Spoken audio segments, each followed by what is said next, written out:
അങ്ങനെ നമ്മുടെ ലൈവിൽ ഇപ്പോൾ നടന്നുകൊണ്ടിരിക്കുന്നത് അനീഷേട്ടനും അനുമോളും തമ്മിൽ സംസാരിച്ചുകൊണ്ടിരിക്കുകയാണ്.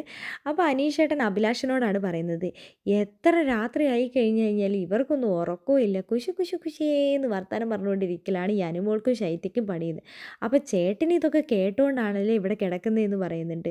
ഞാൻ ഇന്നലെ എങ്ങാണ്ട് രാത്രി എഴുന്നേറ്റപ്പോൾ എങ്ങാണ്ട് കേൾക്കുന്നുണ്ടായിരുന്നു, അപ്പോഴൊന്നും നിങ്ങൾ ഉറങ്ങിയിട്ടില്ലല്ലോ എന്ന്. ചേട്ടൻ എന്തിനാ അപ്പോൾ രാത്രി എഴുന്നേറ്റത്? ഞാനൊന്ന് മൂത്രം ഒഴിക്കാൻ വേണ്ടിയിട്ടാണ്, അല്ലെങ്കിൽ ഞാൻ കുറച്ച് വെള്ളം കുടിക്കാൻ വേണ്ടിയിട്ട് എഴുന്നേറ്റെ. എടാ എടാ എടാ എടോ, താൻ ഇവിടെ തല അങ്ങോട്ടും വെച്ച് അങ്ങോട്ടും അങ്ങോട്ട് വന്ന് കിടക്കുന്നത് അപ്പോൾ ഇത് കേൾക്കാൻ വേണ്ടിയിട്ടാല്ലേ.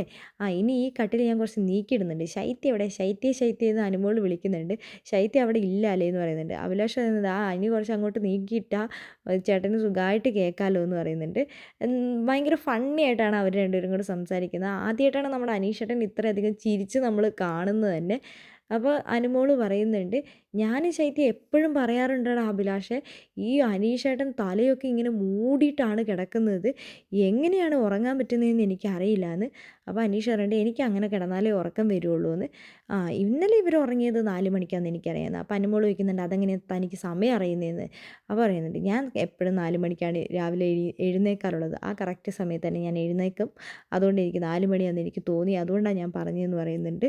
അങ്ങനെ ഞാൻ 4 മണിക്ക് എഴുന്നേറ്റ് ഞാൻ പുറത്ത് പോയി കിടന്നു, കാരണം ഇന്നലെ ഇവിടെ AC ഇട്ടേം കൊണ്ട് ഭയങ്കര തണുപ്പായിരുന്നു, എനിക്കധികം തണുപ്പ് പറ്റൂല എന്ന് പറയുന്നുണ്ട്. ഞാൻ പിന്നെ 4 മണിക്ക് എഴുന്നേറ്റ് പോയപ്പോൾ ഇവർ നല്ല ഉറക്കത്തിലായിരുന്നു എന്നും പറയുന്നുണ്ട്.